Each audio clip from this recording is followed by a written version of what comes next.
नमस्कार बंधु, स्वागत आपनku मोर एई आ गोटे नुआ अध्याय को। तो आमे पूर्व अध्याय रे जानिथिले संध्या क्रम। आउ आज आमे एई अध्याय रे जानिबा पिता थिबा पुत्रर निष्पत्ति कार्य। तो चलंतु बंधु, डेरी न करी आमे आरंभ करिबा।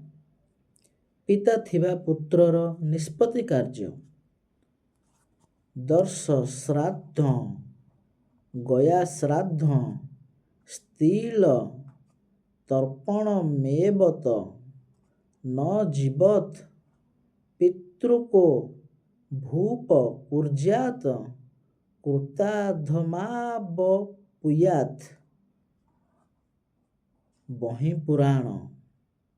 यथा अमावास्यारे श्राद्ध, गया श्राद्ध, तिलरे तर्पण पिता जीवित थिबा पुत्र करंती नाही। तो बंधु, आज आमे जानिले पिता थिबा पुत्रर निषिद्ध कार्य। तो आज पय एतिकी। आमे आगामी अध्याय रे जानिबा नांदी मुख श्राद्ध। तो सेई पर्यंत आपण समस्तंकु नमस्कार।